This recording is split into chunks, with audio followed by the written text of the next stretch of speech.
Hello, what's up, everybody? I'm very happy to be back for another Professional Friday since not doing it for a few weeks now. But we got a really cool guest today. It's Minh, and he's actually my flatmate for almost a month now, I think. And he's a really cool director from Vietnam. Yeah, so I don't want to stretch this out any longer than it has to. So let me introduce you to Minh. Hello! Hey guys, what's up? What's up? What's up? Welcome. Yeah, thanks for coming to the interview, man. Dude, thanks for inviting me, man. No problem, man. I mean, you're just like next door, so Oh, it's yeah. really chill. So to give everyone kind of like an idea of who you are and what you do, I think we're just gonna look at the show here, right? Yeah. Let's do that. Switch to the desktop here, and let's have a look together.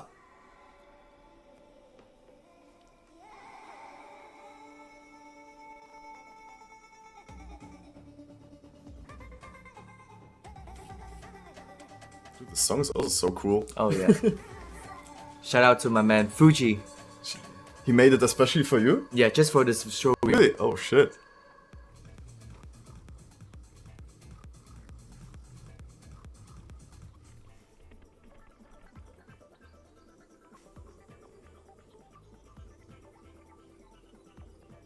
From what is this? I don't think I've seen this project of yours. Oh, I can send it to you. Yeah, it's like this is like a exhibition art piece. Yeah, Ah. it's made for an exhibition. Oh, very cool.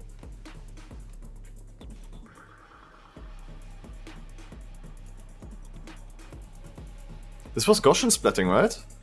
It was it was Gaussian splatting. I made it with what's that program you scan with your phone? Polycam? No, the other one. Luma? Yeah.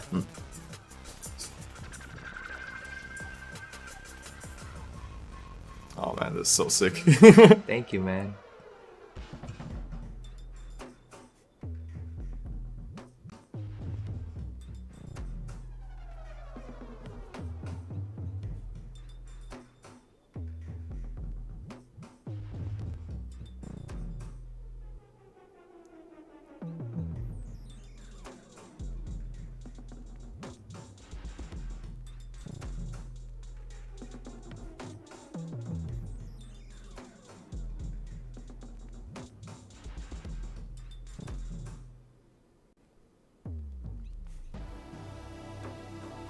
This feels like a whole cinematic experience with like how the music changes all Oh, the yeah. time.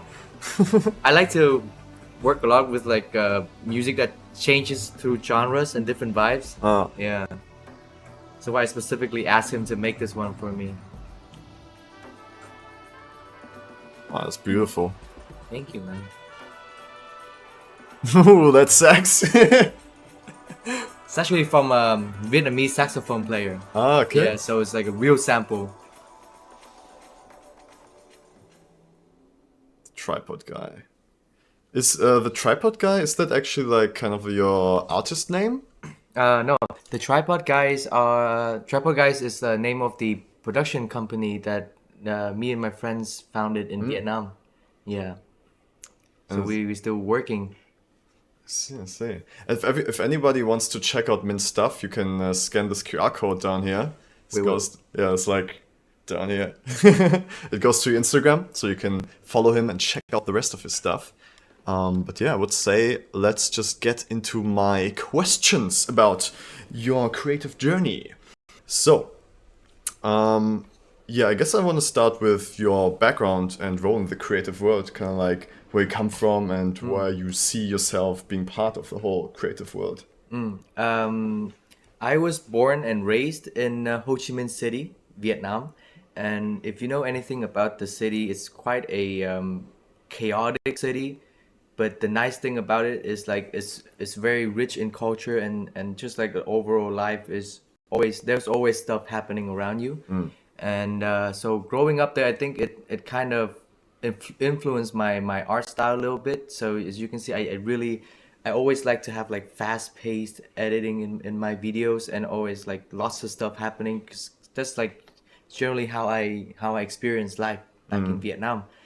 And back in the day, I didn't know that I wanted to do video art or music videos in general.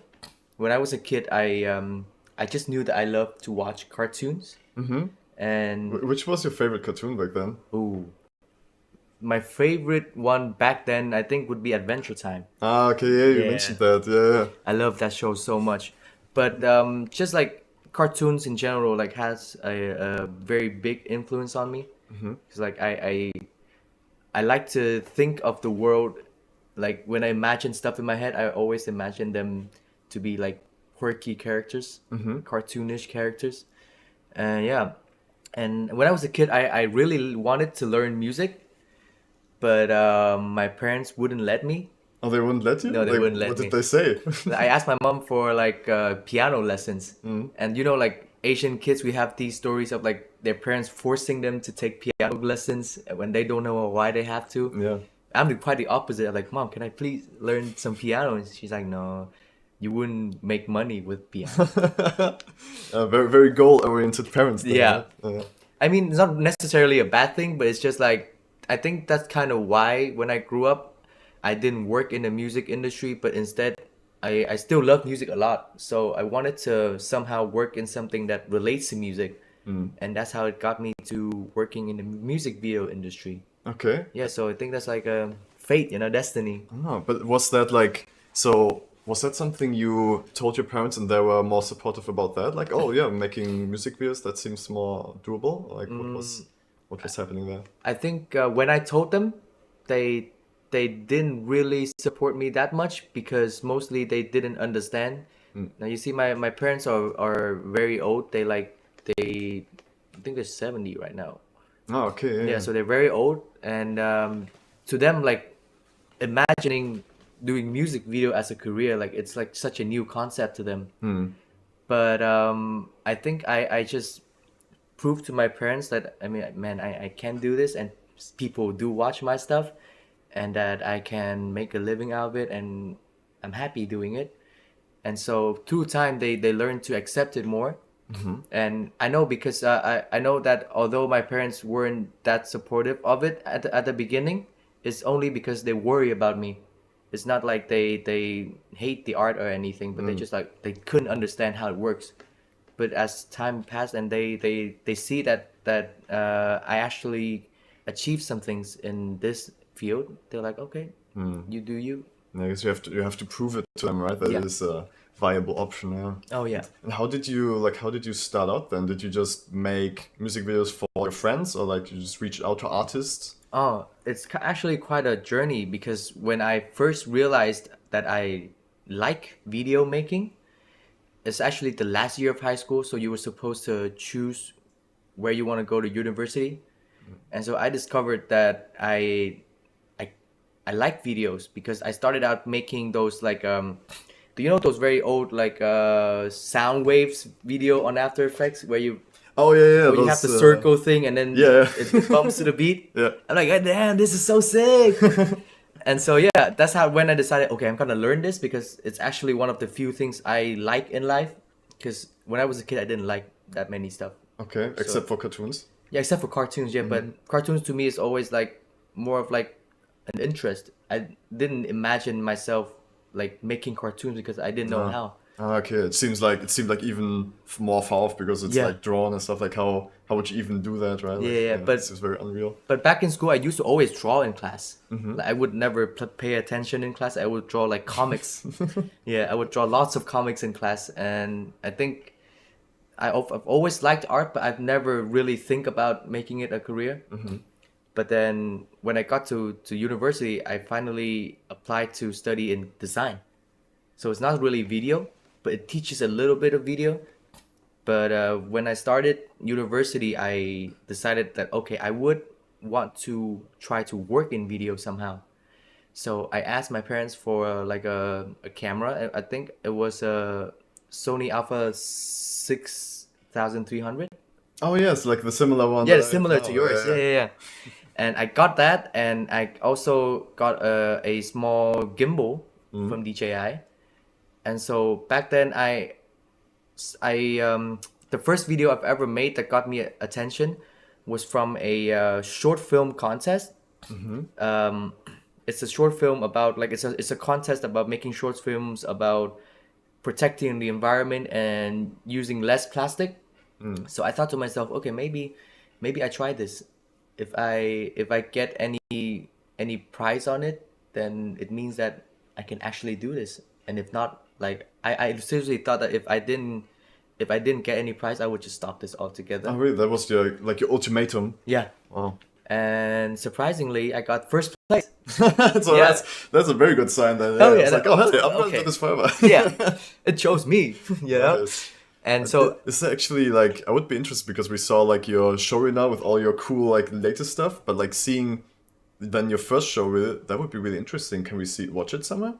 first show reel, you mean? Oh, I Or- mean your first short film. yeah, I can find it on YouTube for Oh, you. nice. All right, yeah, let's check that out. I think that would be really interesting to understand your story. Here you go. Keanu Steve is also here in the chat. What's up, Keanu? Welcome. What's up, Keanu? Keanu Reeves. There you go. Oh, that is? Okay, okay. All right, let's watch that together. Can we share it to the Yeah, guys? let me set it up.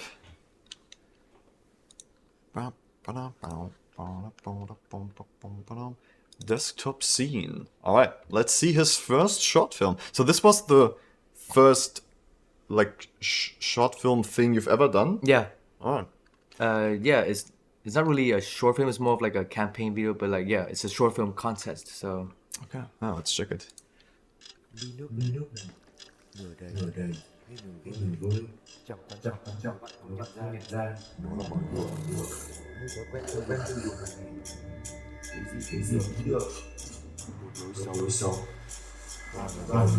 Oh, it's already shot really nicely. thank On you. the transition. Oh yeah, I Damn. love transitions.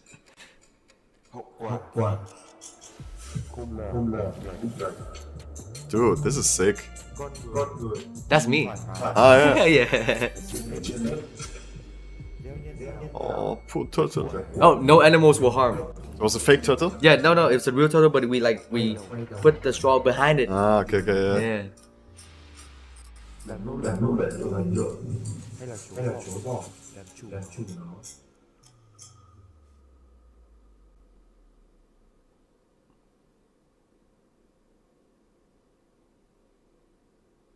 Nice. Also those transitions with the text. Oh yeah. Did you do all these animations too with the text? I had helped with a friend, so I made this one with a friend. And back then I didn't know much about filmmaking, video making. I just knew how to edit. So he helped me with like the shooting and also the transitions in text. But I think that kind of influenced me. Like, oh, I can do this. I can do transition between shots to make it more impactful. And that kind of influenced me all the way until now. Nice. Yeah, no, I think that was super solid. Like the storytelling was really like on point, right? Like very clear and very structured, and the shots were also really nice. Thank you. And yeah, this video blew up on the internet for a bit, and then that's how I got my first few of my first projects. So one of the first projects I've ever made, for almost a year, I've worked in fashion. So mostly like local Vietnamese brands, they saw this video and they're like, oh, we want a video for our brand. And so they hired me. And back then I was like only by myself with a camera and a gimbal. And yeah, that's how I started. Just like one man army doing all the fashion videos. And at first I thought that was pretty solid. Like it's a solid career. Like, I can make a living out of this. But then something changed, and oh yeah, and back then when I was doing fashion videos, something that's always annoyed me was that I had to find like copyrighted free music. Oh, okay. You know, yeah, like shitty music. Oh yeah, and then I'm like, oh man, I wish I could like make videos with actual music, you know, like people. Cool music. Yeah, with that music that people put their creative effort on. And then somehow God listened to my wish. And then I got one of my rapper friend in Vietnam. He asked me, hey, do you want to make a music video? And yeah, I'm like, yeah, I've never made one, but let's do it. Because it's always been my dream to make music videos, you know? So I made it for him, and that music video was signed under Def Jam. Ah, okay, that's already like a big label, right? Yeah. Yeah. And after that, like I decided that okay, I would just do music videos. Mm. And so I started out like shooting very, very low budget videos, but like the result came out quite nice. And so after that, after all these videos came out, the founder of the Tripod Guys, which is like one of my really close friend, he saw those videos and he asked me out on like for coffee. I'm like, yeah, let's do it. And then he talked to me for a bit about video making and everything, and then he's like, yo, let's start a team together. It's called Tripod Guys. Let's do it. And I'm like, yeah, why not? Let's do it. And then from him, like he's always been doing music videos. And so knowing him, he introduced me to all the Vietnamese artists, all the people that make music in the scene, and Mm. other filmmaking friends. And that's when I learned how to work in a team. And then I also learned that okay, if you want to make a film, you actually need a production crew. Like you need people to help you do it.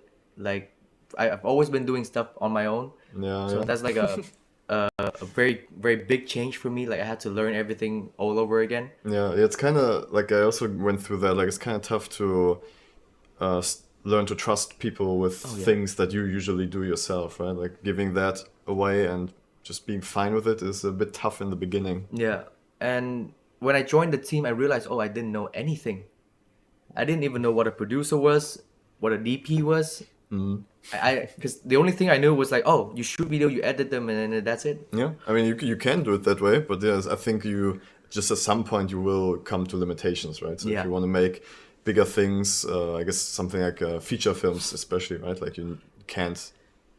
If you, I mean, you could do everything by yourself, but it's gonna be very, very hard, and it also depends on the concept, right? Like you can't do a full-blown sci-fi action movie just by yourself. Like that's, I mean, I think you probably can do it.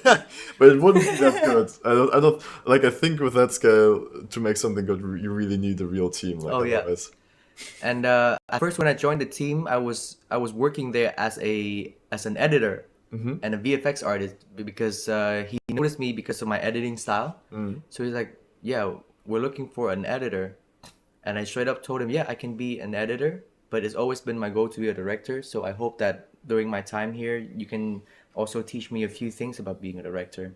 So like for the first say 3 years in the team, I've edited all of the MVs that he directed, Mm. and during that process, I also learned how to be a director. I watched him do it, and then he taught me things like, okay, what is a treatment, what is how to work with the DPs, producers, how to work with assistant directors and such. And yeah, my first my first actual directed music videos I think was 2 years ago. Oh, really? Yeah, Like kind of like the like official kind of like for a real artist yeah, music video. Well, can we see that? I think it's yeah. worth checking that out. Uh,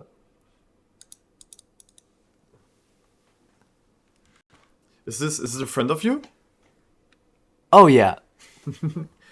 How do you say Kuan Nguyen? This guy, Hui. Kuan Hey, Nguyen. Hui. What's up, Hui? And this is like telling. Telin. Hello, telling. My son's so handsome. Yeah, it's kind of like a father brother type. Yusaka says these guys can actually sit together in a room. Hell yeah. Oh yeah, that's the nicest thing about it. That's the nice interviews. Oh damn, Commercial time. 4.8 million. That's a lot. Dude, that's so sick. I mean, honestly, it's just like kind of like um wait. I feel like so you started making kind of like professional videos only 5 years ago, then, right? Yeah, All right. So I feel like you really developed very quickly. Like, I mean, seeing your first video, like it was it's obvious that you already had a lot of skills and understanding in you, right? That was then possible or able to put onto the screen, finally use. But yeah, still, like your development over those 5 years is really, really insanely yeah. well. I mean, back then it was purely instinct. Yeah, it wasn't. Like I didn't know what I was doing, but like I had a feeling that okay, this feels nice to me, this looks nice to me, and then it just happened. Yeah, I mean that's the core strength of a good director, to just like feel what's right and what fits and what doesn't fit, right? Like you gotta trust your instincts, otherwise, because I think the main job of a director is to answer questions, right, to Yeah. your team. So if you have to like really think about everything very hardly, it's gonna be such a hard job to do your job, right? Oh, yeah. Because you get so many questions. But if you can work from your instincts, yeah, it's just like a much easier, much faster process. Yeah, it's what I learned. Like I say, if like I learned to trust my instinct and also back that up with knowledge, so that I can like say express myself better to the team and know what I'm talking about. But like there was a time where I kind of just followed too hard on the knowledge of things and forgot my instinct. Oh, really? I think this is one of that. Like it's a good example. It's because this video, although it's very successful, is not my favorite video because I focus too much on like, oh, I need to do this, I need to do that, without like actually feeling it. You know, because I let the knowledge of things and then how I have to prove myself to people on set. I let that get to me a bit. Yeah, Yeah. no, I get that. After, like you said, you were working there for 3 years editing and like learning by observing Yeah. the other directors, right? And I guess hearing all their tips and workflows. So I get that you, when you got your first job, that you wanted to put all of that to test, right? To Oh, like yeah. see how it goes, and then kind of like go back and see, okay, what actually works from the theory and what do I need to like put in from my own instincts, right? Like, let's watch this.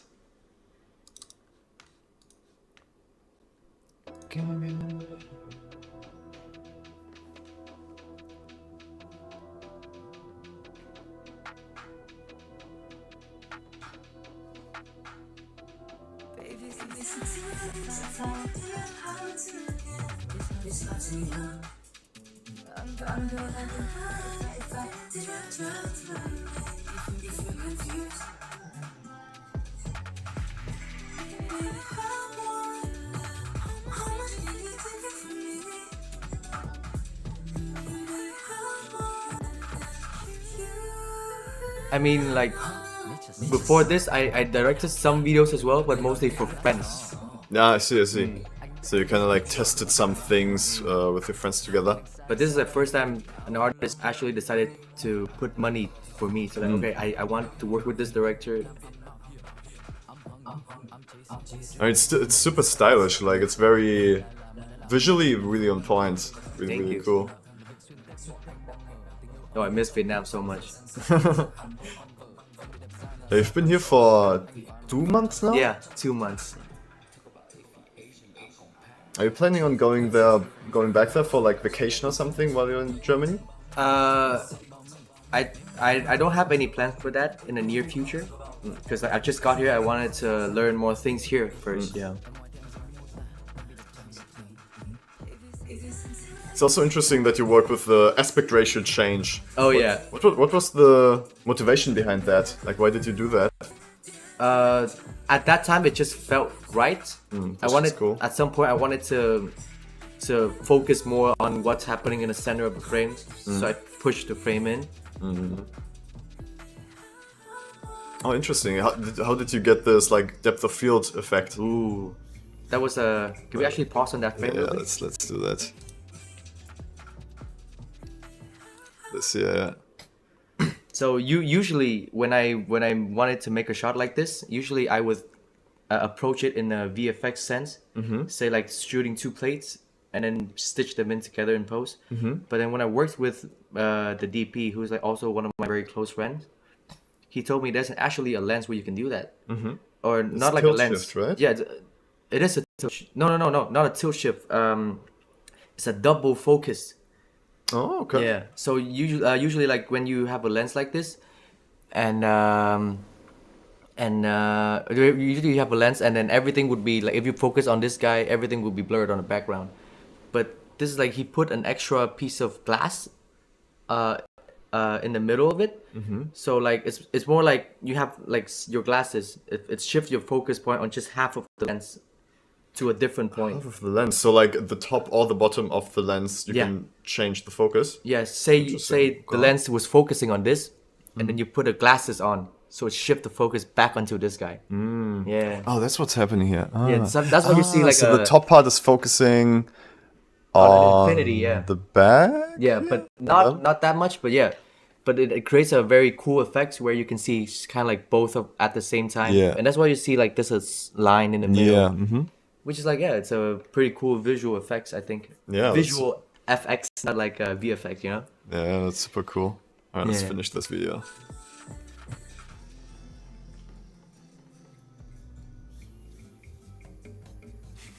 Music change? Oh, yeah.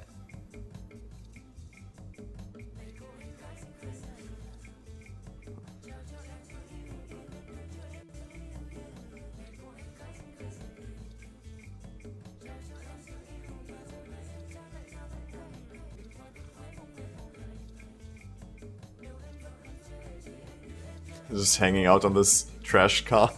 It's actually all ice. That's all ice? Yeah, real ice. Oh, wow, okay. Wait, this is like huge ice blocks? Yeah. Fuck.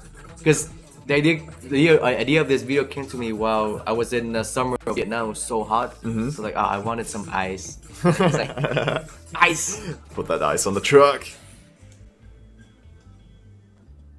Nice. Yeah. That's a big team though too. Yeah. Oh yeah, first time I directed something with a big team, you know. A real team. Yeah. Super cool. I see we got a question here from Yusaka. I would personally save the questions for later because I want to kind of like get our talking points flow still going. But there's gonna be a segment where we're gonna answer all of your questions. So we'll answer that one first. Yes. So please hang on a little bit. Yes, Yusaka. You can also start writing down questions, and we'll answer them later. All right. Okay. So I guess let's just go straight into the next point, which is your favorite creative project that you've ever been part of. Like, what is your favorite experience or favorite story of being in a production? Wait, the favorite project that I've ever take part in? Yeah. My favorite project that I have ever taken part in, I would say, is the music video I did for my beatbox friends. Oh yeah, the one I showed you. Yeah. Let's actually show that one too. Yeah, that one is pretty sick. Yeah, this interview is just gonna be a big show and tell, I think, because you did so many cool things. It's really worth just checking them out and talking about them. Oh, your keyboard. Oh yeah, it's a German keyboard. Oh wait, the Z and the it's switched around. There you go. Alright, let's check that one too. Okay. I think we can actually let's actually do a show and tell, so you can just control the playback and just like if you see something interesting, just like tell us what you liked about it, okay? Okay. Vietnam. Did you wait? Oh, I think you already told me this title graphics in the background. That's 3D stuff. A friend of yours made it, right? Oh, he made it. The artist himself? Yeah. Ah, cool. Because he also is a VFX artist and designer. Nice. Yeah, it's got a very cool style, very cool feeling. Yeah, to it. that guy is so sick.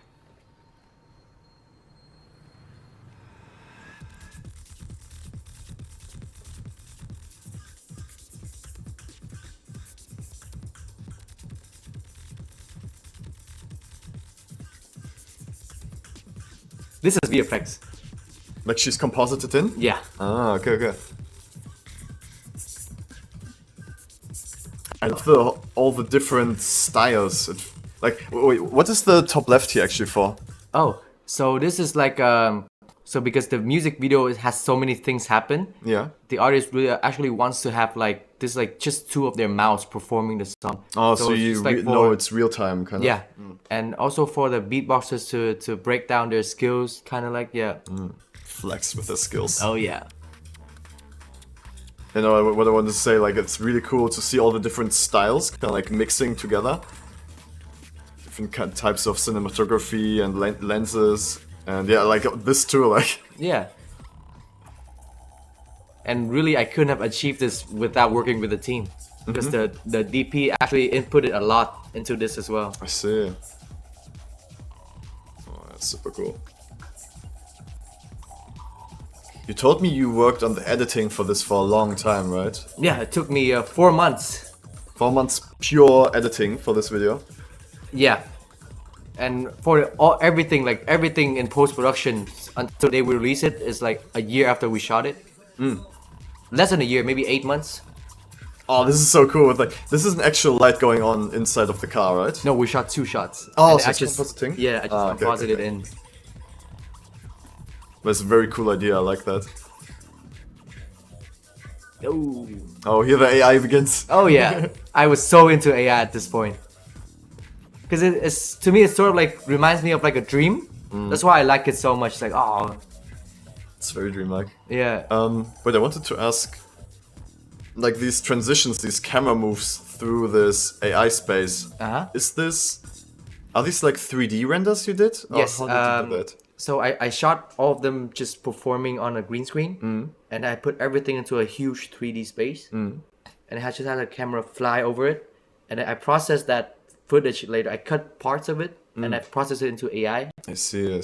Yeah. Let's look at that part again, because yeah, that's a really interesting way to do it. Because like how you did here at the end, you don't really understand how it was done. It just yeah. feels cool. Oh yeah, it feels like when I put this all together, I'm like, whoa, what just happened?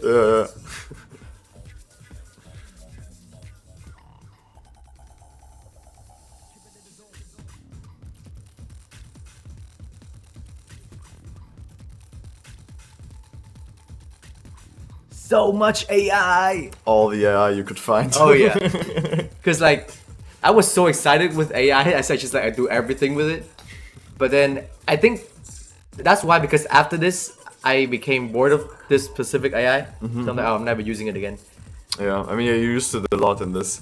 Do you feel like you? So then you like kind of used all your ideas for AI already in this one video, or you feel like there's more to do with it? I think there's more to do, because this video, the reason why I chose to use a lot of AI is because we wanted to show the feeling of like the two lovers connecting on a multiversal level, you know. So Yeah, I get that. Yeah. yeah, so that's kind of like the idea behind it. But I think with a different idea, it's gonna be still gonna be usable. Sick shot. I love this shot so much.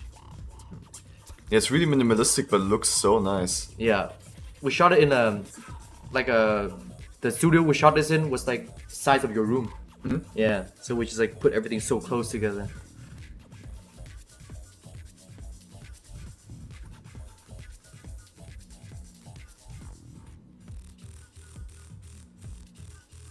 A good point from Keanu says he loves the grading in this one. Did you do the grading also yourself?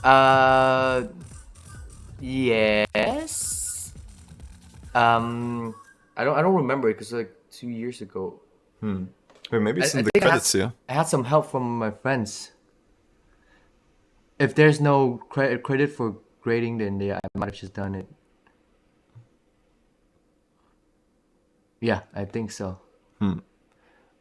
Yeah, it's just editor, so I just did all of it. Yeah. But I think I used like a film emulator for this one. There's like a film, very cool film preset type of LUT for this. And also the thing is, the shot itself came out nice already, and the DP really understood like how the colors would work in post, so it like color grading didn't really was that much trouble. I see. Yeah. Because like something he taught me that if you have a great shot, you don't need to do much. You can just add a LUT in and it will be finished. Yeah, I mean, for the longest time, people couldn't color grade at all, right? Like the old analog movies. Yeah. Like you could do chemical color grading, but for the most part, they just need to do the color grading basically by costume and set designs, right? Production design. Yeah. Yeah. So it all had to be real colors. But I think I respect that point of view a lot, because it really shows like when you learn more about all the things like in real life, everything practical, you don't actually need to do that much in post. like it gives you more freedom to do like these, just like It's crazy going stuff, fully you know. insane. Yeah, you know, I've definitely noticed that too with like understanding the practical, the real world, how you do something in the real world definitely helps to not do bad visual effects because there's a lot of misconceptions about visual effects and how they work. So like a lot of times it happens, at least from my experience on sets where they don't have a visual effects supervisor, Oh yeah. that they do too much. Like they add too many markers or they shoot something in a blue or green screen that doesn't need all that, right? Oh So it yeah. just they think visual effects is this kind of like magic things. You just have to give them a green screen and a lot of tracking markers, and then you can do anything. Oh yeah. But often it's just not useful. It's Yeah, just makes sometimes even you have to erase those yeah. markers in some cases, Yeah, right? yeah. So like when knowing how to shoot something for real and knowing the visual effects, you're able to do much less on set, right? Like really not you don't need to set up so much stuff for visual effects and get a better result Oh afterwards yeah. because you understand both Like worlds. because I think it's because I have like a editing and some VFX base. So whenever I shoot VFX, I tend to think a lot about it. Just like you see that the 3D sequence, Yeah, all of the footage was actually fixed. Like you don't even need camera movement. Like even like if you have some camera movement, it's gonna be harder to do that sequence. To be exactly. honest, Yeah. yeah. We've got here Nguyen asks, how much time did you spend rotoscoping elements in this video? Oh, I think we can answer it right now, yeah. Yeah. If it's about this video, let's do it now. Not very long because we shot everything in a green screen, a blue screen. Ah, okay. So it's just like more like keying than rotoscoping. I didn't rotoscope that much. Yeah, and I guess for like all the other effects, it's more like all like full frame effects, right? It's not so much like cutting people out. It's more like you put effects on the whole Yeah, frame, right? and the thing about keying, about like blue screen and stuff such, I think it helps a lot when your DP knows how to light the scene. Yeah. Like this That guy helps likes it so so much. well, it literally takes me one button to just like clean it up. Yeah. Lighting makes a huge difference for Yeah. that. Yeah. I also worked on a music video once where he had a really good gaffer lighting guy, right? And it was so easy to it was about a kid being at the beach, right? But we couldn't bring him to the beach, so we need to shoot him in a green screen set. And he understood perfectly how to light him to look at like he's at the beach and to light the green screen at the same time. So it's a perfect key, right? Oh So, yeah. and I barely had to do anything to make it look realistic. Yeah, it saves so much work for the post Yeah. production guys. Just like light your scene well, and life is gonna be so easier. Yeah. In general, I think lighting is a department that everyone should invest more time into Oh yeah. understanding because you can shape. I would say like lighting is like probably 80% of the image, right? Yeah, because like the DP I used to work with, he understands light so well, and he knows how to like make it stylish, and also respect the work post production workflow. Yeah, so like I big respect for that guy. That's perfect. All right. Okay. So this was your favorite project. Do you maybe have like a I don't know, like a funny story, like something that's happened on set? Oh, I have a few. I think this project, although it looks very interesting and very cool, we didn't really have that much money for it because they're independent artists as well. So they use their own pocket money to make this possible. Yeah. And you know, like beatbox music, as in like a full track of beatbox, is not something you see very often. Yeah. So that's why not a lot of people would put money into making the project like work. So we really had to do everything ourselves. But like I respected this guy so much because he put a lot of effort into making beatbox music possible. And I mean the track itself is really sick and everything is beatbox. You know, so that's why I'm like, yeah, I'll do everything to make this work. And because we didn't have much money, we shot like you as you see like everything apart from the green screen, we shot it on the streets Yeah. mostly. So we have natural lightings and then just like interesting backgrounds already. So we didn't have to light up the scenes that much, and yeah, and for this project, as I mentioned, it took me 4 months just for the offline edits, which is like the first the cut without any VFX. Only that edit Only took the 4 cut, months. yeah. Because the first draft I sent to him, he was so disappointed. He's like, I don't think this is gonna work, and that hurt me. I'm like, oh no. It's super sad to hear. Yeah. Oh man. And although I agree with him that okay, it's not really good yet. Also, it hurts a little bit. Like, oh man, you spent a lot of time on this. So I think I re-edited this maybe like 40 times. Oh, Yeah. 40 edit versions. Oh yeah. Wow. Yeah. So because I started out as an editor, so I was always so confident in my editing, because like I kind of made it my style as well, just to like, oh, I will pay lots of attention into editing. Like that's like one of the first thing I put my attention on before everything else. It's just the edit. So this really changed my mindset on editing. It's like usually I edit the first draft and people love it. Oh, okay. And now I see the joy of like doing it over and over and over again until it works. It's the guy on the left. Oh, that's my friend. Hello, Tuan. You wanna introduce yourself? Oh, hello, nice to meet you. Thanks for calling me cute. That's very nice. It's so nice to just get random compliments. Oh yeah, Damn. she's a very supportive person. Ah, thank you. I have a girlfriend though. All right, man. Yeah, I would say let's go into the next question. Yeah. I want to hear about your plan for the near future, kind of like your goal for the next year from now. At the beginning of this interview, we show my show reel, but that was like show reel for last year. Actually, that was 2023 show reel. I didn't do as much work this year because I was focusing on preparing to go to Germany, and now I'm here. Like I think I'm pretty settled. Maybe it's interesting to explain why you even came to Germany. Like if you like did all these cool music videos in Vietnam and your brand, your company is growing, like why did you decide to come here? One of the first reasons was that I graduated from my university already. So all this time I was working and studying at the same time. And now that I've graduated, like, because when I graduated, I already have like, I think 4 years of experience. And at the time where I graduated, I've already done so many videos. And that's why I sit down and think like, what should I do next with my life? Like I can keep staying and do more videos, but then I thought I somehow I felt like I was going in a loop. I was doing the same things over and over again, although like all the projects and videos are different.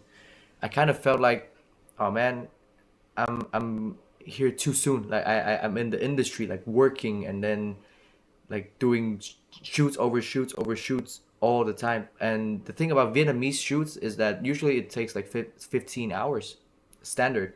Oh, like it's 15 hours work days. You mean like you start and then you end 15 hours later? Yeah, and That's a lot. we don't have that big of a rule on overtime. So sometimes shoots last for 24 hours, sometimes 36. Dude, 36-hour workday is insane. Yeah. How are you even performing at those hours anymore? Like, what are you doing? At some point, you just your body just run on energy drinks, and then you don't really think about anything anymore. But I think that's kind of why we try to do everything very, very carefully on the pre-production, so that on the shooting day we don't have to think. Oh, I see. We just do what we had in our list, and then we do it. Yeah. But that's interesting that like this kind of like, so this work environment is kind of normal in Vietnam then? Yeah. And that forces you to be really good in pre-production, to be really good at planning. So even if everybody's super exhausted, it still kind of works out. Yeah. Then? Okay. I mean, still it's super fucked up to have those work hours. I wish. What, do you know why it is that way? Like, I think it's because people just, like, whenever we have a shoot, everyone wants to put it into one day. everything into one day, or like with overtime, so it's cheaper than a separate shooting day. I see. Okay. Yeah. Yeah. It's all about the money, but Yeah. yeah, because of that, it requires me to be also very strong physically, as in like I have to be very resilient to the tiredness, and also like mentally, you know. But doing that for 5 years, I'm starting to get tired, and I thought to myself, man, I'm pretty young. I'm 23, man. I don't wanna. I don't wanna. I mean, it was really nice experience. Like I met amazing people, and then I learned so much. But I thought to myself, like I will have to do this again at some point in my life. When I need to make more money for my family or whatever. Like when I have a family and when I have to provide or whatever. So I thought like until then, I think I wanna take a pause. I wanna see like what's outside of Vietnam, like see, because for a long time this was my world. This was everything I knew, and I thought that okay, I wanted to see whether there's more to life than this. I see. Okay. So, um, like for a very long time, I thought of myself like I'm a video director, I'm a director, I'm an artist. But then I started to question like, yeah, but apart from that, like who am I? Like I didn't know. Like I wanted to find out about that. I wanted to see if there's more things in the world, and just to like I want to see things outside of Vietnam, because I've been in Vietnam like whole in my entire life. Yeah. Yeah. I've never gone to the West. I've never gone out of Asia. I've been traveling in Asia, but I've never actually see outside of Asia. I've seen it on TV and internet and such, but yeah, it's very different. Like seeing it in real life right now. And, Yeah. and you felt Berlin is the right place to kind of like explore yourself? Oh yeah, like cause like when I wanted to find a place to go study, at first first thought it's always America. Yeah, yeah. It's like Los oh, Angeles, Hollywood. yeah, Hollywood and filmmaking and such. The next was was Canada, to be honest, because they have very good film schools as well. Oh, cool. But I have a few friends that I met in Vietnam who's not from Vietnam, and I talked to them about like, okay, I'm planning to go abroad, but I don't know where. And a lot of them actually said, go to Berlin. Berlin is sick. It's a sick city for doing art and just like opening yourself up. And I think that's quite true, because like since I'm here, every day is like a different world. Yeah, and it's like it's so interesting because I've only been seeing the same things over and over again. And this city has introduced me to so many different possible lifestyles, you know? It's like everyone has a different lifestyle here, and they like everyone accepts everyone else to be themselves, just like to do whatever you want. And then that's why I see a very big diversity in Berlin, and it's just like very very interesting city. And also the art that people are doing here is so sick as well. And that's why I hope to like go here and learn more about it, and just like work with amazing people. Nice. Yeah, I'm happy to hear that you already like it here and that you have new experiences. I personally also really like the diversity and kind of like openness here. Like I think that's what always pulled me here, right? Because it feels like you can. It doesn't matter so much who you are, because you can reinvent yourself, or you can find parts of yourself here, and you can just go with the flow. You don't need to stick to a rule book of who you are, right? Yeah. And in Vietnam I had to stick to that rule book. Like everywhere I go, I have to keep that in mind. Okay, I'm a video director. I have to act a certain way. I'm a creative guy. I have to act a certain way. Like I need to do this. I need to do that. I need to be better. I need to strive to be better every day. And that's kind of like that's my mentality for 5 years. Like every day I go to sleep, like I have to do better tomorrow. That's stressful, I Yeah, think. and I wake up in the morning. I'm like, I have to do better right now. Let's get this bread. Like, I wake up like say 7, 8, and I go out the house. I don't come back until 2. But like all day just working. I never spent time to do anything else. So yeah, I didn't hate it, because I was born in such a city. You know, everyone was hustling. Everyone was going so fast. I kind of like it, to be honest. I kind of like the fast pace of things. The But speed, the fast development, the yeah, speed. but I don't know. I just thought that yeah, maybe it's time to do something else for a bit before going back into that like storm, you know. Yeah. Yeah, yeah. Yeah, no, I get that. That makes total sense. Yeah. So okay, yeah, let's get back to it. So in 1 year, what do we want to be? What do you want to Ooh, experience in a year? say 1 year, right? Hmm. I think my first goal is to finish my study program, so Hmm. I don't get hold back. I think that's a good goal. Yeah. Yeah, that's my first priority. Just like everything I do is fine, but like finish your study first. Because my parents put a lot of hope into me, like going here, Mm-hmm. and they put a lot of money for me to go as well. Mm. So I didn't want to disappoint them, and also for myself, like, man, this is the reason why I'm here. So I need to be serious with it, and that's the first priority. But then, other than that, I think I wanted to learn more about Berlin to be specific, but like Germany and Europe to on like a general sense. Mm. I want to see things I've never seen before. I want to meet people that have like different. I want to meet a lot of people with like lots of different viewpoints on life. Mm. Just to, like kind of like expand my own. Like culture, right? Yeah, Yeah. just to, like put myself in like in places that I've never been in before, and kind of like stepping out of the comfort zone. And that's the second priority. But and the third priority is during my time here, I hope to do some cool stuff. Mm-hmm. Yeah, whether it's music video or whatever. So like even short films, even just anything, even just artworks. I wanna I wanna see like outside of music videos, what can I do? Okay. Maybe I will spend a lot of time painting. Oh, did you start that? I've always been painting in Vietnam, but like on my Mm-hmm. iPad. Ah, Yeah, okay. yeah. Okay. But I just do it whenever I feel stressed. So it's kind of like a, cause I feel like I can't stop creating stuff. Mm. Like when I'm stressed out about creating music video, I would create something else. Like I Yeah, would do beats, or I yeah. would draw, or I would just like write poems. Yeah. Yeah, Yeah, no, that. yeah. Cause like I can't stop doing it. Cause like if I do nothing, I'll be more depressed. I think if I just chill all day, I'll be more depressed. Yeah, no, creating just feels good, right? Yeah. Like it really feels like you are connecting and understanding yourself with the world. So that's, I don't know, it can be really energizing, but it can also be calming, right? Like with Oh for yeah. you with painting, I guess it's like a calming experience then, right? Yeah.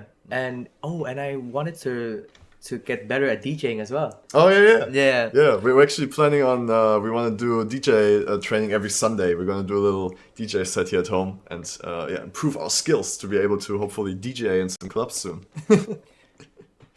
Oh Oh, man. I actually convinced a friend of mine. She's having a birthday party soon, Uh-huh. and I convinced her to let me DJ at her birthday party. Oh, that's gonna be so sick, So man. so excited for that. Yeah, we like start practicing then. Mm-hmm. Yes, yes. And yeah, and maybe like this is like the in the last in the bottom of the priority list, but maybe after my time here, maybe I can stay for a bit more, Mm-hmm. and then maybe start another side of the career in Europe. Mm. But that's like for the future because I don't know where life is gonna take me yet. And if nothing happens, then I'm just gonna go home after this because yeah, my visa is gonna expire. Mm. But if something happens, then yeah, hopefully I can stay here for longer and do more things before I go back. All right. Yeah. I guess that's really depends on your experience here, right? Like how the Yeah, next year is going to go. yeah. Let's see where life will take us. Yes. All right. Yeah. Let's move on to the next one. So yeah, I would like to talk with you in general about the creative industry, right? Like kind of like really about yeah, the industry, the problems, the good things. So, what is your view on the current status of the industry? I think I'm gonna talk about the industry that I already knew in Vietnam Mm. because I've just got here and I have no experience with the industry in Europe yet. Yeah, I mean, that's also really interesting for me to hear about the industry internationally, right? Like how it works in Vietnam. So, yeah, what's going on there? Um, the nice thing about the Vietnamese industry is that it's growing at a very fast pace, and that is something very exciting to see because let's say like 20 years ago in Vietnam, if you want to be an artist, you're bound to be you're bound to struggle. Hmm. Like 'cause it's not something easy to do, and it's not something you can be rich out of or make money even out of. So most people when they talk about art, they talk about it more as a hobby. And although there are lots of people who succeeded in doing art as a career, that's like a very small percentage, a few of the people who actually try to do art, you know. But in the recent years, I think it's becoming so open that you can actually do art in all of the formats you choose. Like now in Vietnam, you can make a career in DJing, a career as a musical artist, a video artist, painter, or music video director. Like I've never imagined, like when I was a kid, I never imagined like having music video directing as a career would work. And but now it's becoming such a strong industry that it grows day by day, and it's very interesting because it pushes people to do more creative stuff, and people are really taking music video more seriously. Like in the past, people just look at it as, oh, music video, you have a song, you film yourself singing, Ah, and that's the okay. music video. I see. So it Yeah. was. So would you say a few years ago it was purely performance videos Yeah, then, no concepts? purely performance. It's either that or very traditional cinema style. Like say they want to do a music video, but they shoot it like a short film. Yeah. Okay. And sometimes it doesn't work to me because if you wanna tell a story with a music video, like a film, but then the music itself is telling another story, that kind of like it makes people cannot focus on both at the same time. If it clashes too much, Clashes a little bit, yeah. and that used to happen a lot with those music videos back then. Yeah, personally, when I watch some of the music video, I was like, I don't understand what's going on. Ah, okay. because Okay. because when I listen to the music, I really listen to the music. You know, I like music so much, so when I listen to music, I forget about the visuals. So that's one of my goals when making music videos. I'm like, it's more than just storytelling. It's just the experience itself when you listen to the music, like how it like complement each other. I see. Yeah, I think that's pretty clear from your work that it really goes together very strongly. Like Yeah. audio and visuals are very tight connected in your work. Yeah, because like some I think some people when they make music video they put a lot of themselves into it, which is not a bad thing. Like they put their characteristic, they put their stories, their personal stories into the music video. But I think my approach is more like I really respect the music and I put it on top. Like the music's always on top of everything, and everything I do for the film is just like in service of that song. You know. I feel that's probably also why musicians and labels would want to work with you because it really feels like you're elevating the music instead of following your own agenda, I guess. Yeah. All right. Yeah. Anything more about the industry there that you want to tell? Oh yeah. I think for the recent year we all have the same interest in the art industry is AI. And AI has also been like growing a lot in Vietnam as well. And so at first everyone was scared, of course. Like I was a little scared. Like, wow, dude, this AI thing creates a video that takes like so much money to shoot Yeah. and those kind of things. But at some point I thought, yeah, but then AI still needs a person to tell it what to do. And also just like I don't view AI as like a worker or someone who will replace people, you know. I look at AI more like a medium. So when I talk about AI, I think it's more like a art style, a medium, or like a format of art that I can use to put into my art. It's like a multimedia artist. You work with lots of stuff.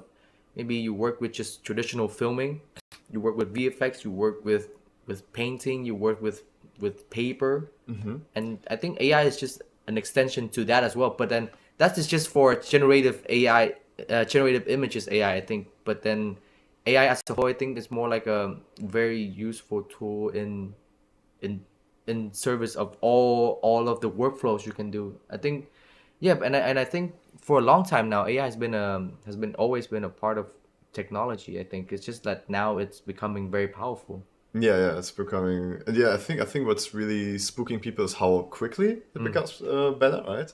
Because that I think we haven't experienced like a growth in technology or in some technology that quickly for a long Yeah. time now, right? Like maybe uh I mean the last thing that I remember now is kind of like the space race, kind of like the Americans and Russians trying to Mm, get to the moon, right? Like that felt pretty crazy how quickly we went from driving cars to yeah. sending someone to the moon. Like that's insane progress in my opinion. Yeah. So AI kind of like feels also that way. It feels a bit scary because it's so fast. I mean, the same thing happened when internet dropped. Mm. You know, when we didn't have internet, and then somehow we got internet, and then everyone was scared. Like this thing is evil. Yeah, you're right. There was a lot of conspiracies and Yeah, stuff yeah, around that yeah. too. Yeah. And I think that happens every time we see a growth, but that's not necessarily a bad thing. Like, I think someday, like, we're gonna learn how to incorporate it into our lives, and of course, it's gonna change. But then I think that's just a inevitable part of life. I found interesting what you said about kind of like art style. I think you called AI being an art style, Yeah. right? So I think that's pretty interesting. Do you see a future where basically you go to a cinema and you can choose between a cartoon movie, an anime, a live action movie, and an AI movie? Maybe. Like if there was an AI movie out there, I would be interesting to watch it. Hmm. Because okay, let's just say someday maybe AI will be able to write a script itself, make that happen into a film, and it's gonna be very good quality. Then I don't think that's necessarily a bad thing because okay, some people will like it, but not everyone will like it. Hmm. Some people will prefer traditional cinema. Some people will prefer like what we call right now modern cinema. But like there will be people who likes different things. Yeah, yeah, yeah. I think I personally haven't thought about it that way before because yeah, it sounds like that could happen where like AI media becomes normal, but it's not completely replacing other media. It's just like yeah, like you like cartoons or you don't like cartoons. You like AI Yeah. videos or you don't like AI videos, right? Just like So we have TV shows and that never replaced traditional cinema. mm, We still go to cinema or like we have emails so that never replaced handwriting letters. it didn't. Yeah, I mean, I still do it. Like when I want that like intimacy, like if I wanna say, I used to write a lot of letters for my crush. Ah, okay. Yeah, all So of the cute. crushes like, "Oh, I like you," and then send it to them. It feels different, you know. Yeah. So it really depends on what people like to use. But I think that's also interesting comparison because I think emails definitely replaced mail. Oh yeah, I mean, like, of course, we still get mail, but 80, 90% of like things we would have gotten through mail in the past are now emails, oh right? yeah. So that's definitely like a part of some industry that got cut off because of technology, right? So Mm, like we don't need so many postmen mm. and post offices, right? So yeah, like that's definitely Well, I mean, like even for like the invention of Uber, mm, like it replaced traditional taxi in a sense. yeah, but it's kind of like there's still the same amount of people using taxis, right? Yes. Like driving around. It's just a shift in service, right? Kind of different type of service. So I really think that if you're really scared of someday AI replacing you, I don't think that should be a worry Hmm. because um it's just like everything else that has always happened. Whatever you think like your heart desires to do, you always find an audience for that who will appreciate that. Yeah, yeah, yeah, yeah. I think that's gonna be yeah. That's gonna still be true. Yeah. Yeah. Like I personally okay, like say if there's an AI movie, I would watch it. But then if all movies are AI, I'm like, oh man, what the hell? Like I wouldn't watch all of it, you know? I Yeah, would I it's would a bit prefer too to much. to still have I would prefer to still have like man-made stuff. The maybe like something I could imagine is with the animation industry, for example, right? Like anime is still around and people love it, but it's become so expensive to produce that Mm, like almost anyone who works in the anime industry struggles a lot, right? They mm, don't earn much, but they have to work very hard. So I kind of like can imagine that happening to the traditional film business too, where like it just becomes. I mean, it's already happening, right? mm. But because of inflation, all that stuff.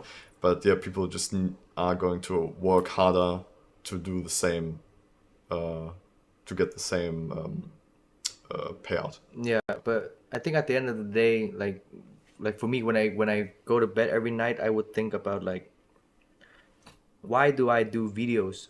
Is it because I like this only format? And I thought about it and like, no, I think I like art as a general. So like if you have like an artist soul, what they call it, I think whatever happens, you wouldn't stop creating. Yeah. So if you still have that love for art and creation, then I don't think you ever stop. And then if you never stop, you find a way eventually. Yeah, that's definitely true. Yeah. Artists be artists. Oh man, my friends are so supportive. I love you guys so much. So cool. All right, let's get to the next question. We got another question in the chat here, but yeah, we're gonna do that one together with other questions. Okay. All right, I'm gonna ask you now, what do you see like opportunity-wise in the industry and like avenues that people could try out?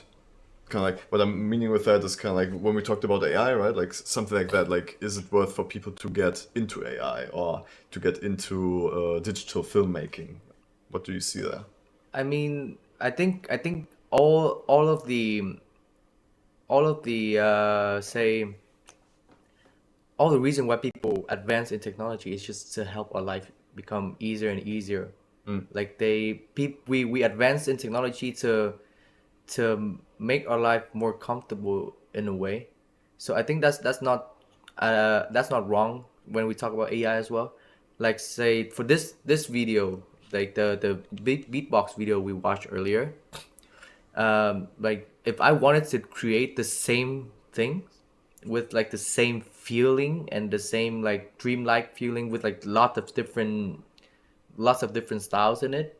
Like in the past, I think would take very very long, Yeah, and I don't know if it's even possible to create that dreamlike effect yeah. I mean, completely. you probably wouldn't have maybe you haven't even thought about doing it Yeah, because it was like so far out of reach of accomplishing it, yeah. right? But now it takes me literally like one button. Like I write the prompt and then it gives me it. So I think the nice thing about it is it can help you create stuff way faster. And then when everyone can create everything so fast, like people will have more time to to focus on their actual creativity, like their what they have in mind, their idea, and just like their own aesthetic. Because like as I said, I think AI still needs a person to tell it what to do. And maybe, yeah, like when in the past, I think it's harder because when you think about something, you have to really spend a lot of time in creating it. Let's say frame animation. Like if like in the past, if you draw on like paper and then you scan each of those individual paper, it takes a long time. Yeah, the But whole now process is yeah, super hard. but now just for the help of computers, artists, because they still have to draw frame by frame for sure, but then it's way easier because you can have overlays, you can see like what you drew previously immediately, Yeah. and then like you can erase stuff so quickly, Yeah, and then I'm always so surprised when I see like old behind the scenes footage of animators, Yeah. how they flip through the papers, right? Like look at the different frames and then, okay, I have to do this. Okay. Like, I it's so, like I, so I cool. thought to myself, if I had done that, like the animation would look so shit because like It's definitely much harder. You have it's to, so much you harder. have to train so much more to get what you want that way. Like even for traditional film editing, where you have the negatives of film and you cut it with the machine and then you stitch it together without any preview, you can actually you can only see it when you play it back Yeah, on a reel. yeah, completely different. Yeah, so usually like to me it's always like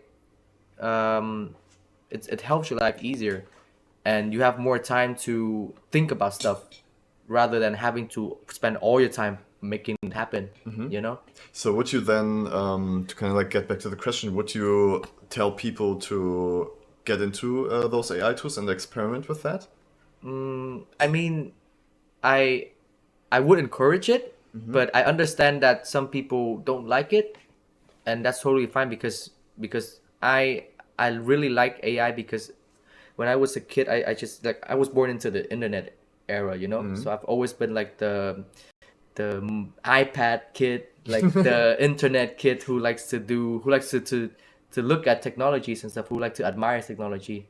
But I understand like lots of people don't like that, and that's totally fine. But for me, let's just like talking from my experience, I think like getting to know the technologies that are popping up into our lives every day is I think is worth it, because it's somehow someday it's gonna be a part of our life.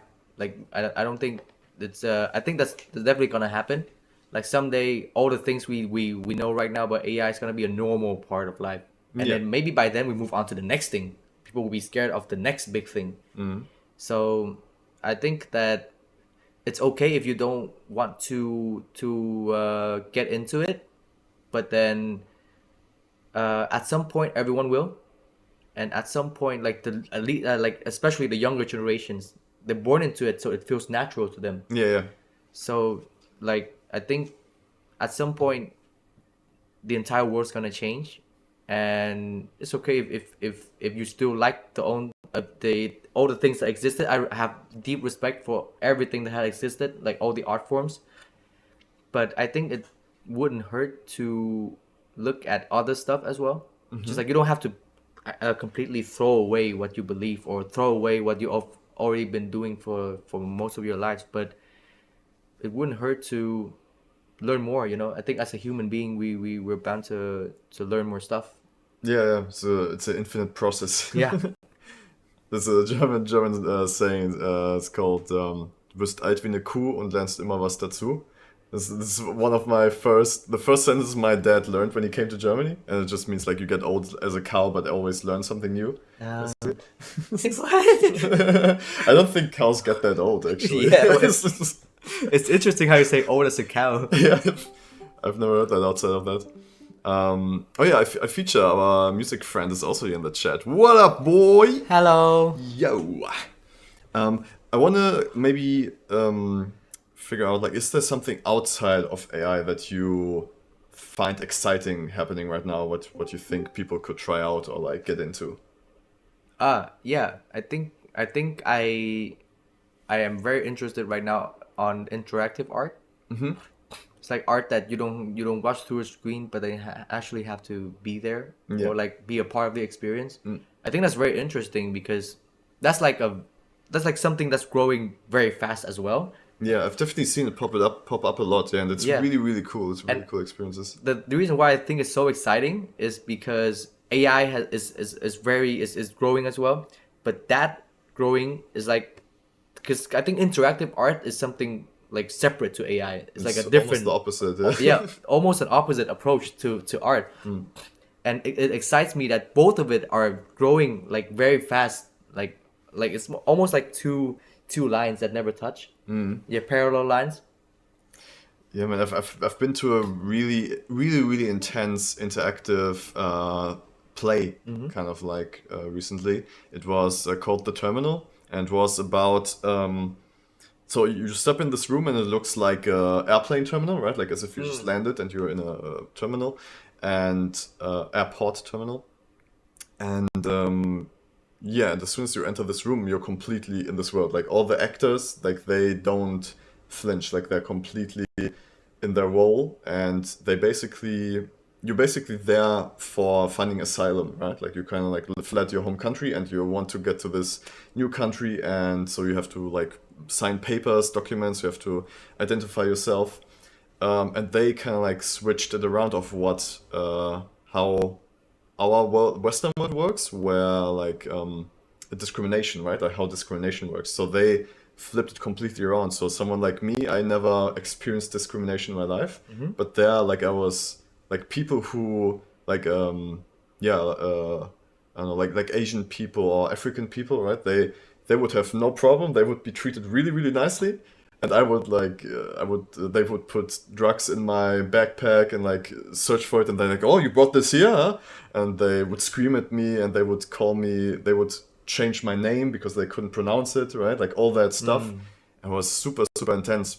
Yeah, really, really interesting experience. I feel like I've definitely learned a lot of things through that, and I'm really excited for those interactive art and performance Yeah. things happening now.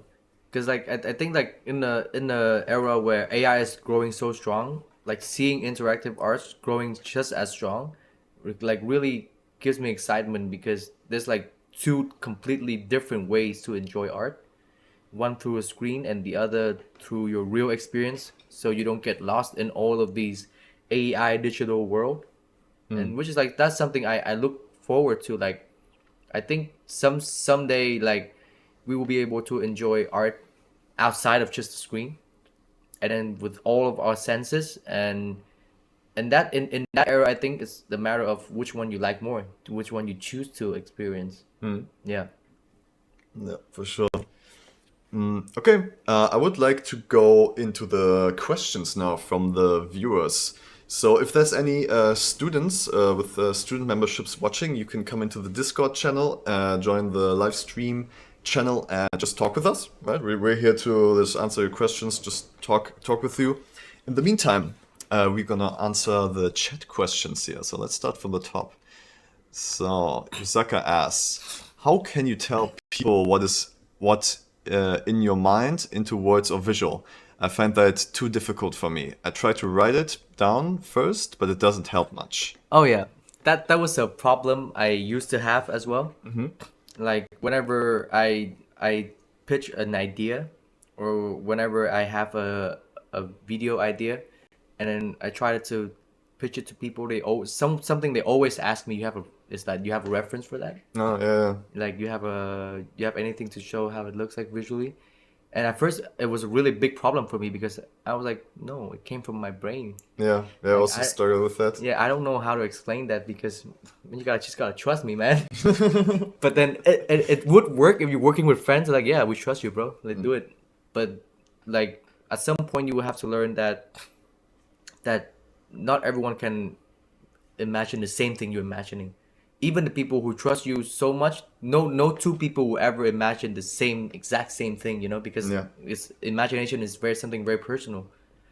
And I think something that would help with that is that, like, personally, what I did was, first of all, I learned how to write. Like, I write a lot of stuff just like to get the words out better to describe certain things. Okay.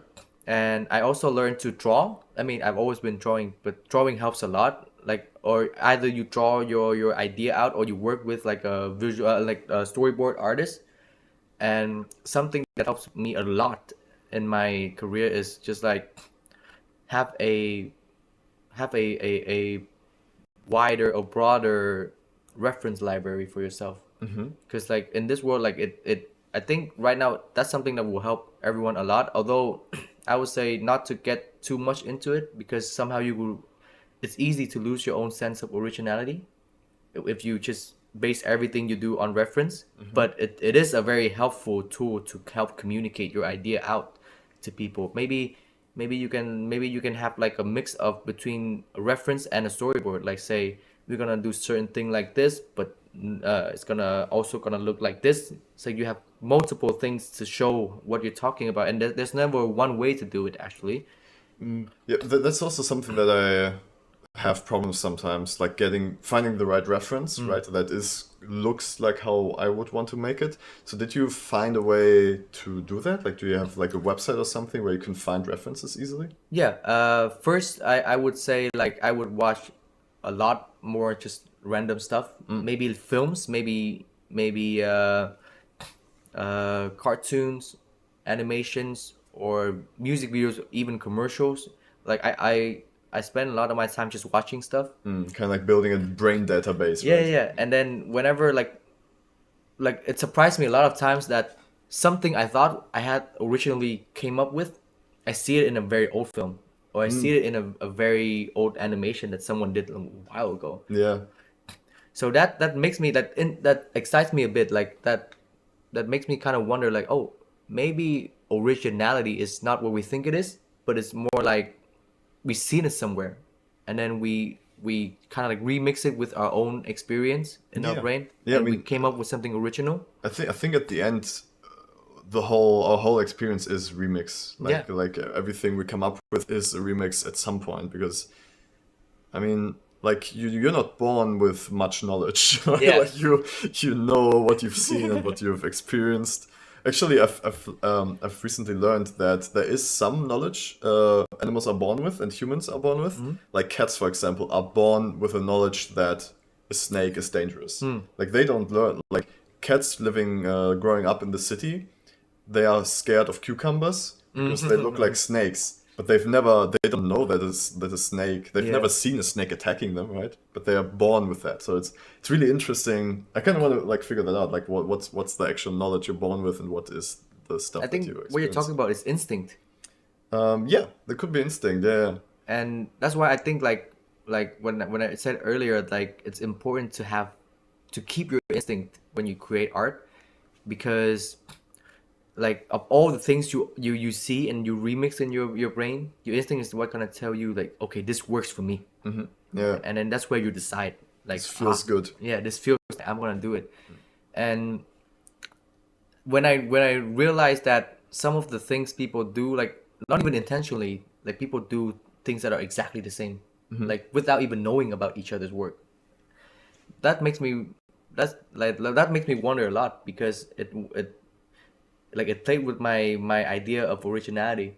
Yeah, And sometimes I thought like maybe everything creative has already been done. yeah. And We it's to some degree for sure. Yeah. Like for example, like the short film I made, the 5 minutes until forever, where I have like this big countdown in the sky, right? Uh-huh. So the main idea there is that how would people react? What would people do if there's suddenly just a big countdown in the sky counting down, and no one knows what it means, right? So what would people do? And then I thought it was a really cool idea. I did the whole thing, and then I watched Three Body Problem, and the same thing happens there. Like, Yeah, and you never watched it before. no, I haven't seen about Yeah. it. I haven't. Yeah, so it's like the same idea and the same kind of like topic being discussed, but completely separate, developed from each other. Yeah, but I think the originality that we're looking for is how we express stuff. It's not even the image of things, you know? Because if you can imagine an image, someone else can do it as well, and someone else might have done it, and they probably have. And so I think the the things that make you original is your own decision of how you would put these things together Yeah. and create the thing that resonate with you the most. Yeah, and I think it's also good to not put yourself under too much pressure to make everything original that you do. I think it's totally fine to like see something and think, oh, that's so cool. I want to do something like that. Yeah. And then just like following your instincts, your passion on doing it, even if if it's similar to something but as long as you do it out of passion and your own drive, Yeah. it's gonna be something cool. It's gonna be something unique. I think intention matters. Just like you steal something with the intention, like I'm gonna copy this exact thing, like I'm And- gonna make it mine. Yeah, then because it's successful and I want to make money, so I'm gonna Yeah. copy something that's successful. Yeah. so intention really matters, because I think if you're able to create something, someone else will be able to do it as well. So it's just like have a good intention when you take stuff. Yeah. It's like Just have fun, have a good time. yeah, like I'm gonna take this so I can have fun with it, because like I want to see this in my film. I wanna play around with it, and I don't think anyone's gonna have a problem with it. Yeah, that's perfect. That's good. All right, cool. I hope that answered your question. All right, wait, I want to try because I think I can read these out loud. Let's see. Rest Greenbot said YouTube. Steve, do you storyboard your shots or do you improvise them when on set? Ah, that's interesting. Cool. Wow. All right. Hey, Keanu Steve. Yeah, I do storyboard most of my videos, and I also do like a stylomatic. Stylomatic? Yeah, which is like a previs, almost like a pre-edit of the entire film with like reference or with like drawings. Ah, that's called a stylomatic. Okay. Yeah, I've we never call heard it of that in Vietnam. I thought that was still called animatic. Like I only know animatic. Yeah, but I think animatics is more for animation. I don't know. I've heard it. I mean, that's the only term I've heard being used for kind of like previs of videos, where like the edit with either images or videos. Yeah, just anything that tells already the story before producing it. Yeah. So yeah, stillmatic sounds more fitting for when you just use stills or reference images. Yeah. Then yeah. But anyway, that's the thing we always do. But on site, I do improvise a lot as well, because some things, like sometimes the best things came up when you're looking at the real thing, and when you're in that moment, you're like, oh shit, let's do it right now. And then if you have time in the production and if it allows, you just do it. But I would say be very like do your storyboards and your previous pretty like carefully, so that you know exactly what you're gonna do on set. And I think all of the best improvisation I got came from good preparation. Like when you don't have to worry about what you're gonna do, like your head is more free to think about all the stuff like improvisation.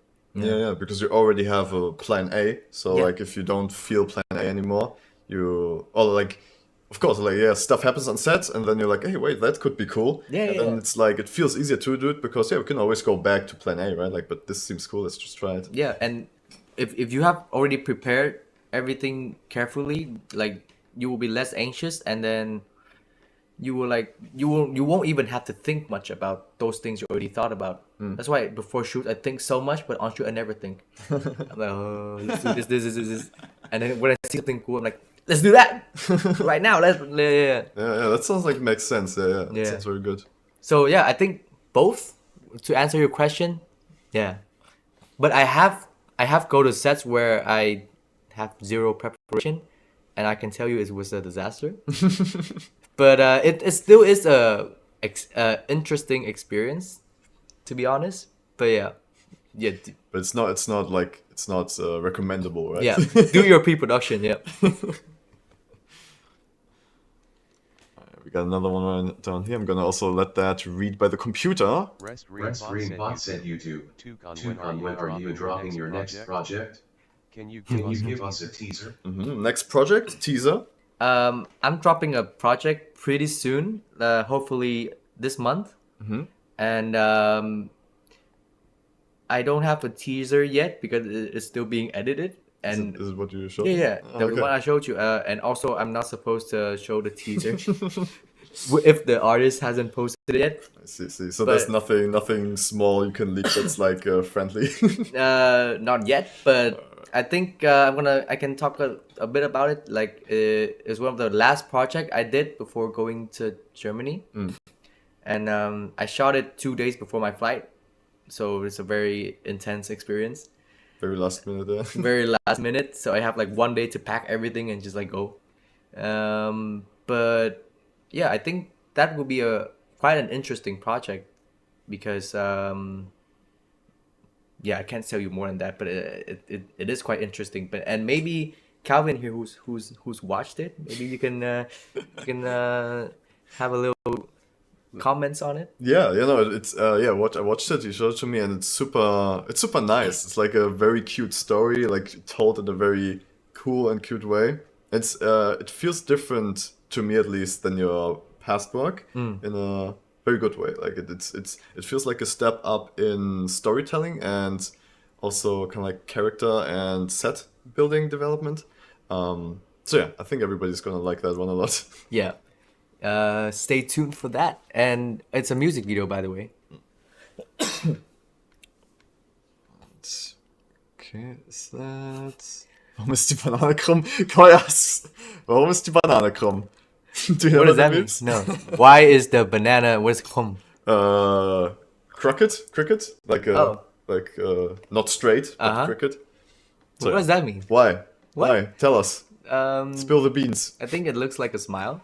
Nice. The banana don't go like Yeah, no, that would be very smile. sad. Yeah. Maybe they're sad, but they're never neutral. Oh, man, come on. Yeah, Bananas but aren't sad. They taste so good. I don't think anyone has hold a banana like this. I think they always hold it up like like this. You know? Yeah, no, that just looks awkward when you hold it like that. Yeah.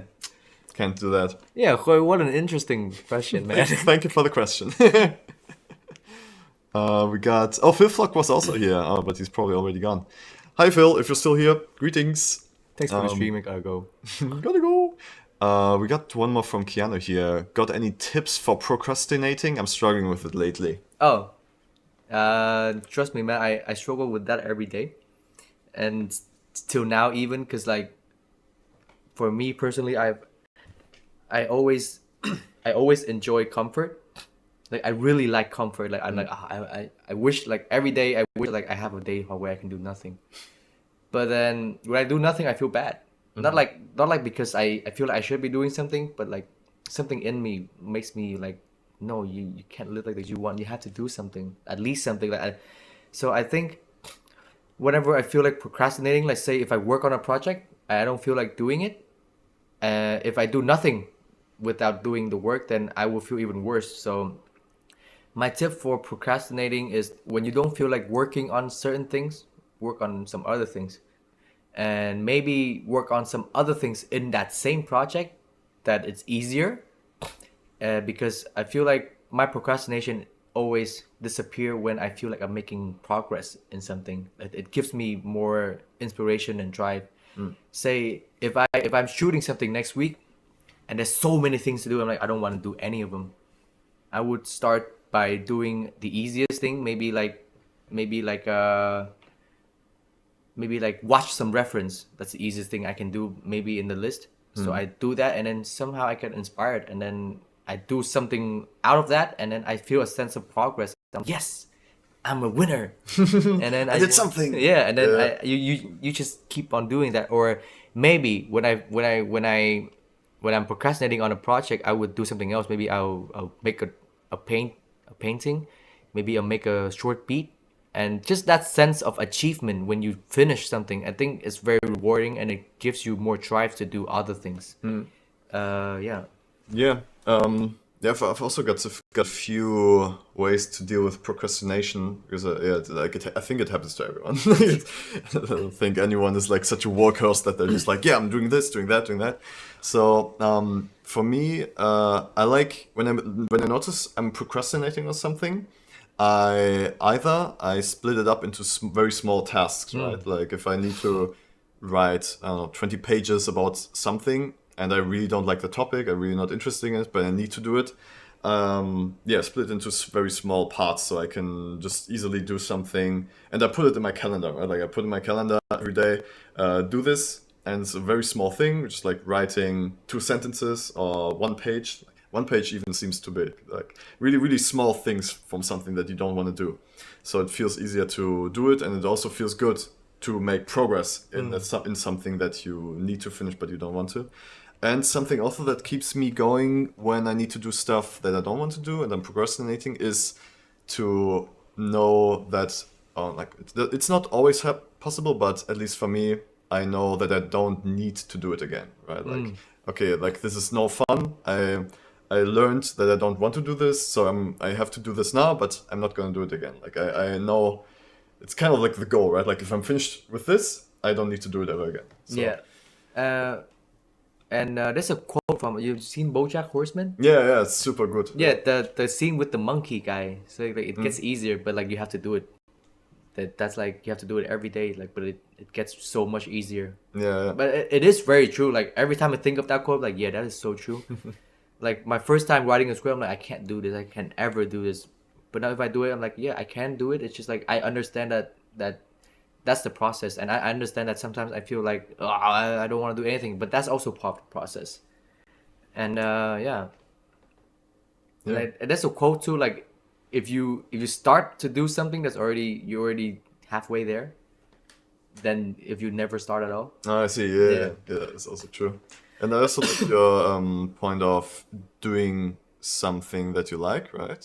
I mean, yeah, if it's a thing that you're doing for yourself, sure, just like, okay, you had enough of this, just focus on something else. I don't think it's a bad thing to have half-finished projects, at least when you're doing it for yourself, right? Like as long as you're learning something, I think it's totally good. And also like nowadays with social media, there's not really a huge need to post only when something is finished, right? Like you can still like post and show people unfinished work and like your progress, and that's still gonna get you somewhere. Like, but I've seen so many artists posting just work in progress, and then out of that they have more projects even. Of that. Yeah. So don't feel too much pressure to finish something that you're doing for yourself. Yeah. I think Koi has a question. Oh, a real question. He says, at Calvin, where did you get that t-shirt and what is the story behind it? This t-shirt, Paradise. This is a very cool clothing brand from Vietnam. I don't know where I got it from. Maybe from this person. Yeah, I gave it to him, and Paradise is a brand of my friend in Vietnam. He founded it and is focusing on the culture and lifestyle of Ho Chi Minh City, the city I grew up in. So if you guys are interested, just like write Paradise and number 4, and then Saigon, which is Saigon, and then you see everything. Do you want to quickly type that out here in the chat, then people yeah. can see it? I forgot I can do that. Yeah, man. It's in the live stream. The principal set. Paradise for Saigon. Oh, Paradise for Saigon. Paradise for Saigon. I've got like a text-to-speech bot here in the chat. And you can choose your own language and your own talking style. So I chose a German language. So whatever it's being read, it's like with a German accent. Even when you write English. Yeah. Calver, the principal said. Yeah, Keanu Steve has another question. Oh yeah. How did you guys meet, by the way? Through Koi, actually, who's in the chat here and pranking us with his hilarious questions.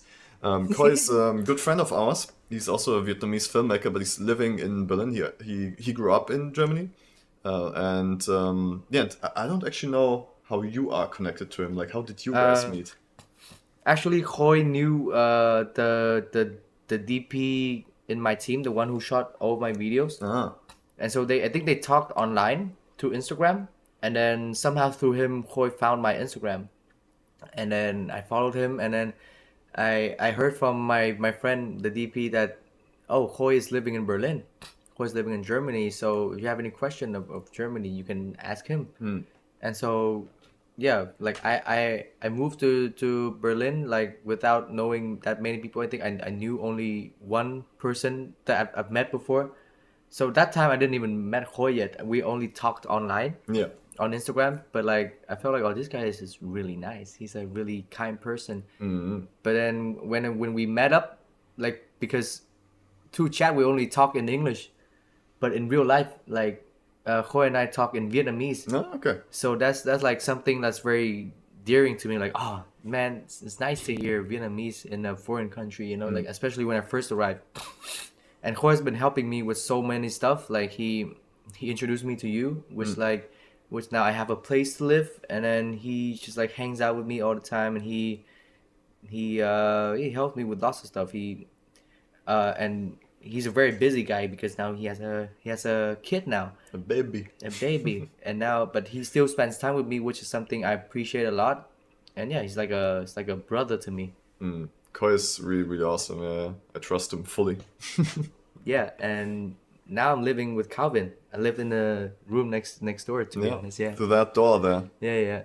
Yeah, this door. Oh, wait, that's the door. Yeah, that's the door. Ah, shit. But okay. your wardrobe is in front of that, so you don't see it. That's why. But I think at some point I wanna like have this as one big room, right? Have the doors open and just like have two like big connected That rooms. would be sick. That'd yeah. be very cool. Yeah. So yeah, that's how we met through Koi. Yeah. Only 1 month ago now, right? Yeah. But we get along very well. Yes. It's all good.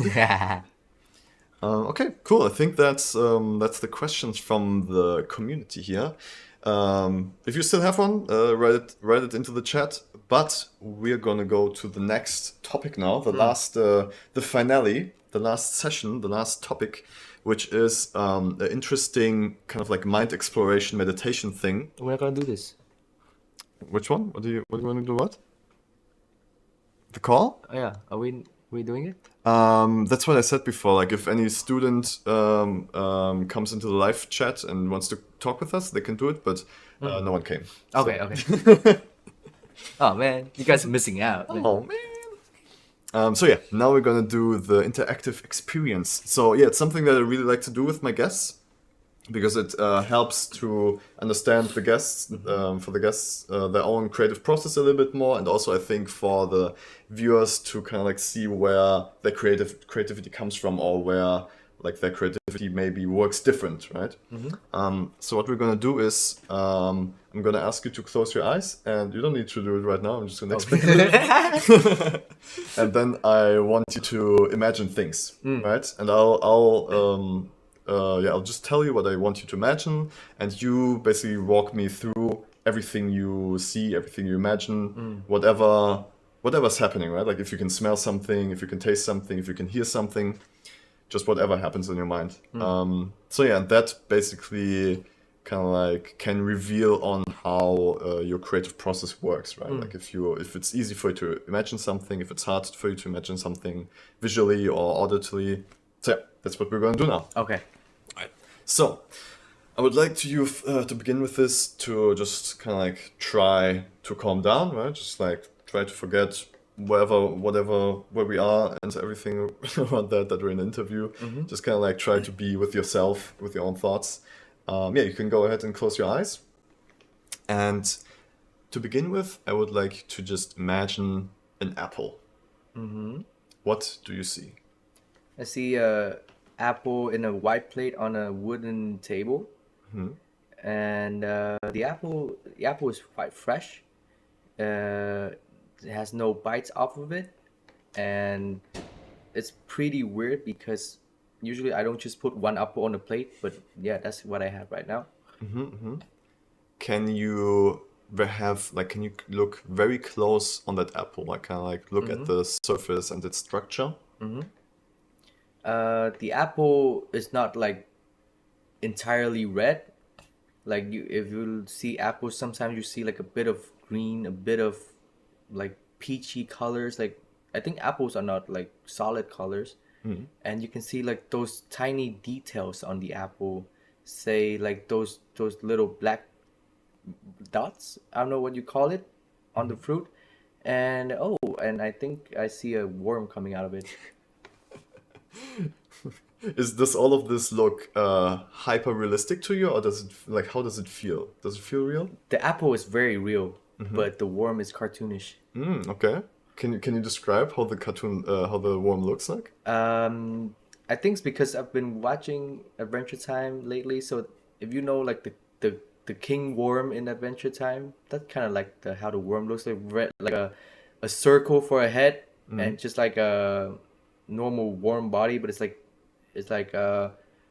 green with like typical smiley face, two dots, and a line for a mouth. Yeah. So that's the very worm. 2D then. It's very 2D, but then the apple is 3D somehow. Okay, so I would like you to try to interact with that apple and the worm. Like, can you pick the apple up and throw it in the air, for example? Threw in the air. I threw it against the wall. Against the wall. You already did that. Oh yeah. Yeah, all right.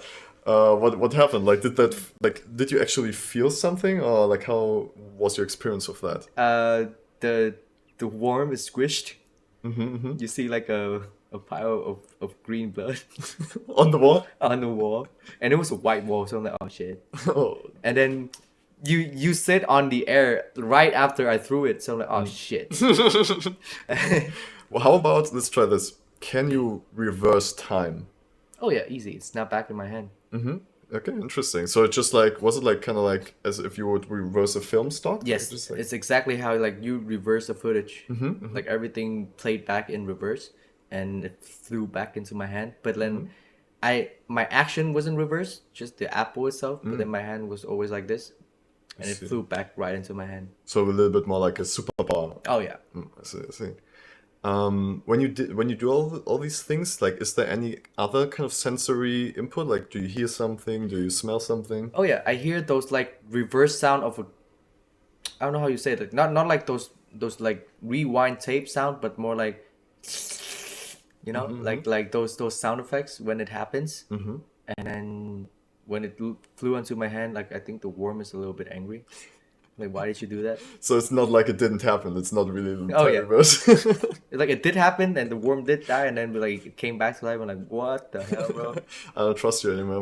Bro. Yeah, I think it's crawling away. Oh no, it's free. Okay, I want to try to go a little more abstract with you. Can you try like I want you to turn that apple that apple should turn into a clock. Yeah. What happened? I imagined it like morphed into it, but like after it's done, there's like these like 2D puff, 2D cloud smoke thingy when you like do a magic in the cartoons. But it didn't just poof, but then it morphed. But then afterwards somehow there's like some smoke, some 2D like cloud shaped smoke. So it's like like what kind of clock is it now? It's the kind of clock you put at the desk, like the one with like the round with like two legs, and then like the alarm bell on top of Yeah, it. yeah, the very Yeah. classic alarm clock. Yeah, All right, all right. and it's golden. Nice. So yeah, that's interesting. So there's no part of the apple left in the clock No. anymore. Okay, it's just like was like kind of like a video morph effect, kind of like Yeah. morphing into it. I see, I see. All right, cool. I would like to go into the environment a little bit. Like, can you go into a completely different world? Kind of like maybe imagine being on an alien planet. What's happened? I think I'm standing on like rocks, but in front of my eyes there are like so many creatures, as if like this alien world is like it's like I'm in the wild, but every possible being is in front of my eyes. Like they're all having a party here or something. Oh, okay. Like so many of them. Like, oh shit. Could you tell us like specifically one of those animals? Like, can you explain what they're doing, how they look like? I think I see one that looks like a very muscular guy. But then the face doesn't look like a human. It looks more like a monster with like big lips and one eye, and then pointy ears. And it's not wearing any shirt, but it's wearing like some sort of pants. All right, all right. Let's see. Can you set this alien world on fire? Yeah, done. Oh, what do you experience? Do you feel the heat? I don't feel the heat, but I can definitely see all the creatures feeling the heat. They're like in pain right now. They're like, ah. Oh my God. Do you want to get away from there? Oh no, I'm not feeling hot. So I'm like, yeah, it's chill. It's all in my head. It's all Yeah. fine. So when you say you don't feel the heat, Yeah, right? but I do hear the fire though, like the hear it. crackling. Can you, if you really try to concentrate, can you imagine how this heat would feel on you, on your hands, for example, if you reach out for it? Oh yeah, You start feeling something. yeah. It's warm, but it's not to the point of burn. Yeah. How far can you get it to like feel close to burning?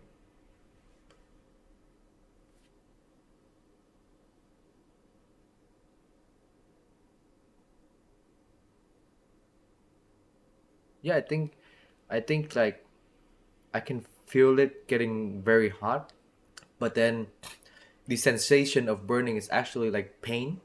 So I don't feel that. So it's got kind of like a limit. It Yeah. doesn't go further. I see, I see. Okay. Yeah, cool. I'm trying to think what else we could explore. Is there anything you would want to explore? Is there anything I would want to explore? Yeah, yeah. I want to fly across the cosmos. All right. Yeah. Do that. Yeah, I'm doing it right now. I'm just free flowing. Nice, nice. Yeah, I usually try to like figure out the different senses, right? Like kind of what senses you're good in imagining and how easy it is for you, and also working with abstract topics, right? Like seeing your own body and making things morph and stuff.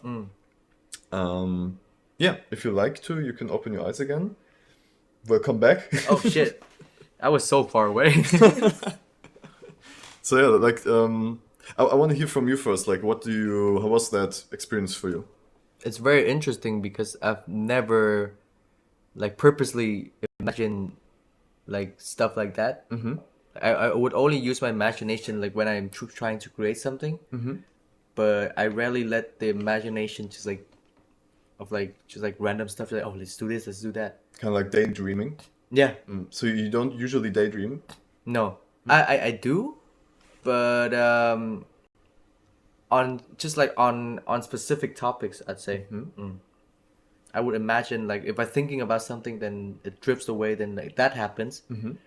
But I've never like just like sit with myself and like, okay, let's imagine an apple, you know? Yeah, I see. Do you feel like you've seen or learned anything new from this?